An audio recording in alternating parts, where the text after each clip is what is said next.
Hey, good morning, everybody. You are back live with the Skipper. Thanks for being a crew member. Anyway, we are in crazy times.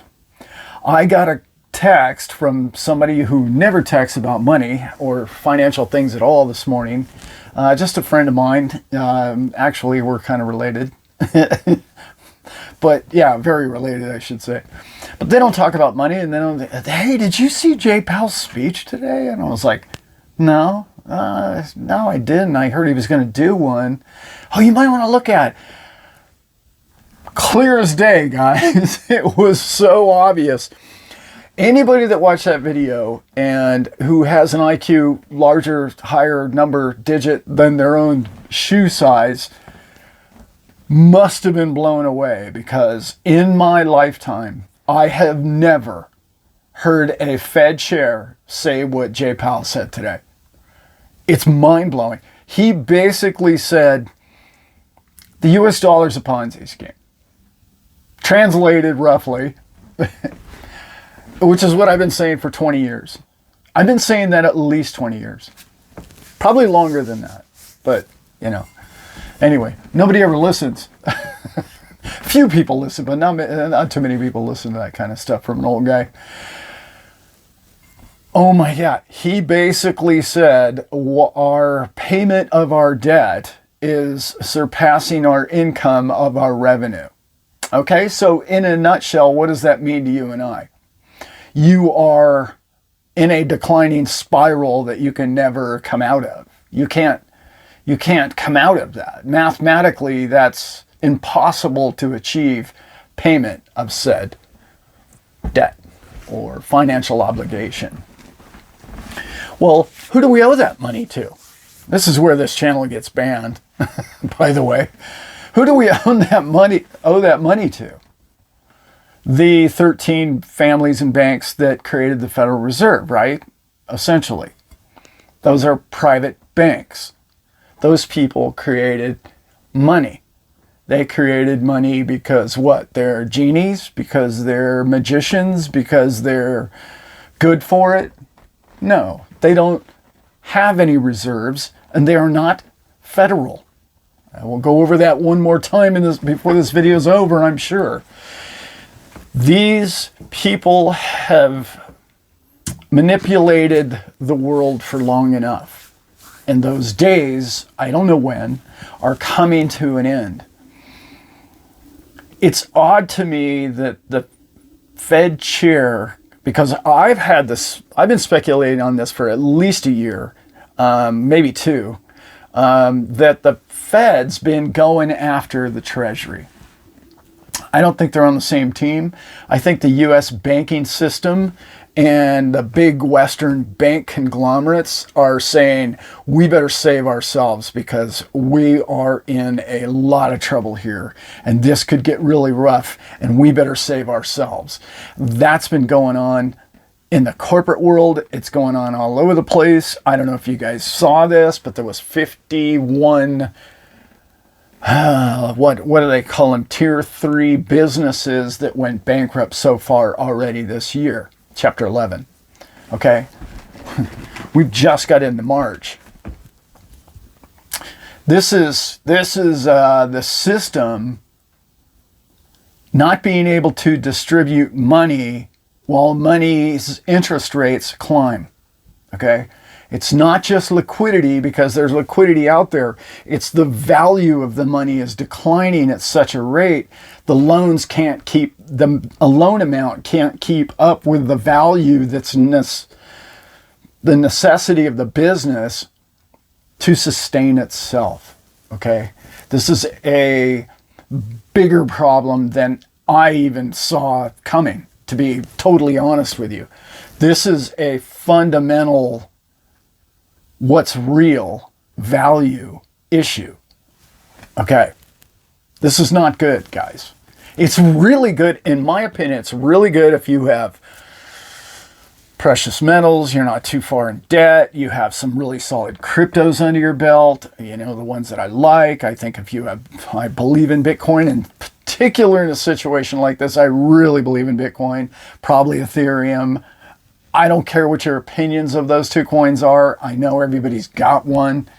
I believe in Cardano. I do believe in XRP. I believe in 10 other ISO 222 coins. So we're all on the same team with this, guys. When the dollar falls, it's not going to fall overnight. And I don't mean to make a panic video here because that's not what's happening. However, there are more leaks in the dam. And now the person in charge of the dam is coming out and saying, well, it really never was a dam. It's like, holy smokes, I can't believe he just said that. But anyway, we've been seeing it coming for a long time. Let's remember what I was just talking about a second ago. Value is created by you and I. You and I create value, okay? I grow a pig. The farmer up the road grows the grain the pig eats. I feed the people with the pig. It's you and I, we will survive. We need each other. We thrive off of each other, and we prosper because of each other. The people at the top, however, have manipulated us and used the trickle-down theory of, well, we get to print the money, we get to be the counterfeiters of the money, which that's all they've been doing for 100 years now. Since 1913, is counterfeiting IOUs, basically saying, oh yeah, we're the, the families that start with ours, and we're the people that support all this, and we're good for it, and here just, you owe us this interest, our national debt, because we say that you can print more money. That whole thing, isn't it odd that the Brics nations came around? I want to say they started in 2010. I think it was 2012 by the time I heard about them. And I've been following them since 2015. Religiously, I've listened to their speeches. If you haven't listened to Xi Jinping or Putin's speech, don't just take CNBC, okay, MSNBC's word for it, okay? Read their speeches. Read their speech for the last decade. What has their speech been saying? Exactly what Jay Powell admitted to today. They've been saying that for a decade. And now, all of a sudden, the Fed chair says exactly what they've been saying, which our Western media has been saying, that's just crazy, and they don't know what they're talking about, and the dollar's the only real thing out there. Ask yourself that one. That whole Bloomberg gang and that whole thing is just a media scam. I mean, it's I don't have the words for it. It's a shame. But thankfully, you and I and people we know are learning every single day what we can to take care of us and our families and the people we love. We have avenues. We have education. We have educated ourselves outside of the media system that hasn't allowed us to really even listen to what the rest of the world has been doing, okay? So I really urge you to educate yourself and your friends and your family. I know they're the last people that want to hear what we have to say. I know we've talked about that on this channel too many times, but these loans are coming due. This paper's more expensive. The paper debt pyramid pile is over neck deep, and it's a mess, and there's no real value in it, and the entire thing is a complete shell game of derivatives. I'll write a derivative on top of that fake derivative so we got brand new paper on that old contract. And I'll write a new one on a new contract and this contract. And then I'll sell it like I said before. You and I are making our home payments and they're packaging your payments. Think about this, guys. They already know the bank loan's a fraud. They don't need your bank note.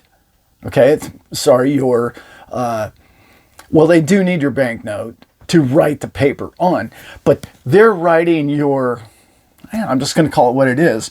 They're writing your slavery, your income, your payment every single month of real money into their bank as a packaged item good that can be rehypothecated and put out in the derivatives market as something real, because they already know the deed was the word I was looking for, to your property isn't real. Sure, it's real. It's a real deed. It's a documentation that you own your property. The bank owns your property. But it's been bought, purchased with fractional reserve banking notes. In other words, those of you who don't know what that means, when you go in to buy a home and you put, let's say, easy math, $100,000 property. You go in, you're going to put 20% down. You put $20,000 down to the bank. The bank writes whoever owns the property, okay, whether 9 times out of 10 it's another bank, okay, but let's say somebody owns it outright, Mr. Jones, and you go ahead and the bank writes Mr. Jones a $100,000 check. That $80,000 that was created, okay, was created out of nowhere. Didn't come from the bank's wallet or their vault, okay? That's fractional reserves. And in fact, fractional reserve lending took a new low in all-time history in 2020 when they said, oh, these are trying times, very difficult. We know everybody got a cold. And it turned into, hey, you don't need even a fraction of a reserve to write a loan. That's crazy. That told me, and should have told everybody out there, that money wasn't real. Money hasn't been real. Money is a duplication of a promise. And that duplication was abused because a promise of gold all the way up until 1971 happened. That was something real, at least. Now it's been nothing ever since. And now every country in the world is starting to call the U.S., in particular, the Federal Reserve, out on the entire Ponzi. It's crazy, people. I never thought it would come to this. I really just thought they could play this game forever, the rest of my life. However, it appears that we're there. And I'm excited. I'm nervous. I'm happy for all of us, because a new system typically has its bumps and bruises in the beginning, but I believe with blockchain and with some other technology that we have out there, that we can get a more honest system, and I believe that we can get a fair and a more equal business trading platform, because this technology is real and it's secure and it's safe. And they don't like it, and that's why they're railing against it in every manner that they can, because it brings you, the little guy, in a position of leverage again through honesty. Instead of them being able to create all the digits at the top, okay, you're going to be part of the business, because you and I are going to do business with each other. And the new business model is brilliant compared to the old one. The old one was this monopoly, which was the banks and the businesses, okay, we're all in it together to profit from you and I. In the future, where we're all headed with this, and it's happening now, okay, I did a bunch of videos on this. This one of the most exciting things about crypto for me was that you and I can network off of each other, okay? I did a video about YouTube. I think it's so important to talk about this right now. The future of the economy is you and I. And I'm not just talking about growing pork or chickens or eggs or anything like that. Those are real things too. What I'm talking about is when you and I have a network, a group, okay? I'm going to make this a long video, and I don't mean to. It's a way of all of us earning income from your attention span. Okay? In other words, it should go like this with YouTube. and I've talked about this a million times, you should get 1/3 as the viewer of the ad revenue. Content providers should get 1/3. YouTube should get 1/3. You should be paid for watching this video right now. Why? Because we are the consumer that might buy the advertising that is being paid to YouTube or the provider, right? Well, now all that's going to be shared equally between all of us.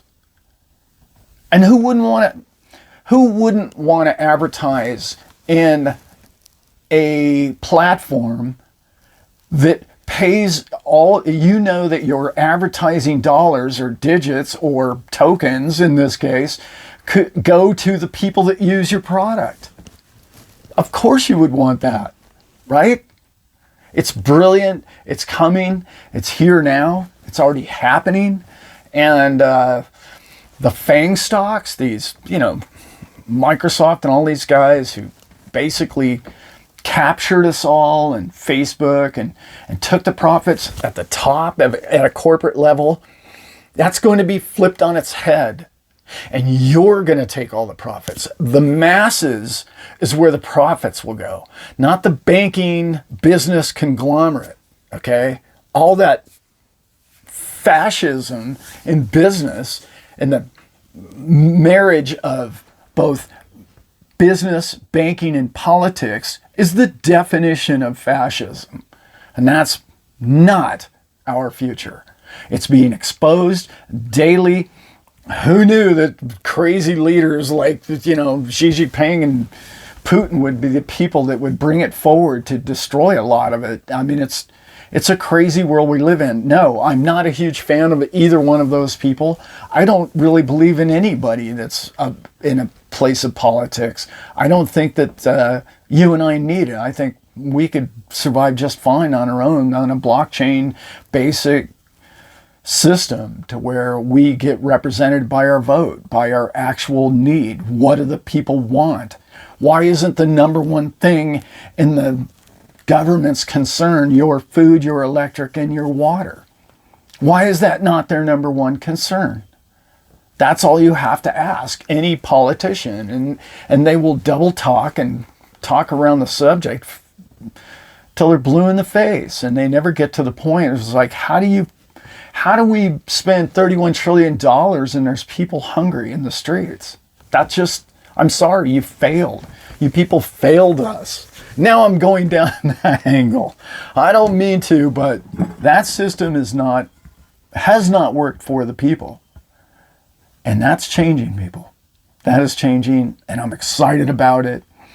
The manipulation and the bribery with printed fake money may be behind us, and that could be a very exciting time for all of us. Anyway, I hope you guys could tell I'm really excited, and I think our future is so bright together, and I hope you guys stick around and we get to share our awesome lives together. And I really enjoy bringing this content to you guys, and it's been so much fun, and I met so many of you just through emails, and some of you I met personally, and it's just been great. So I won't make this any longer, and with that, I am out.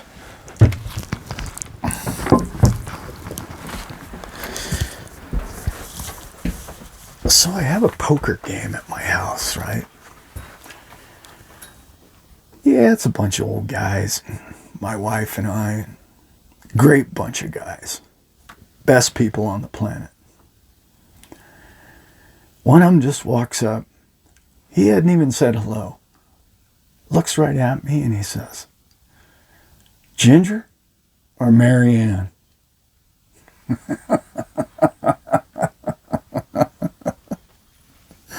And I thought,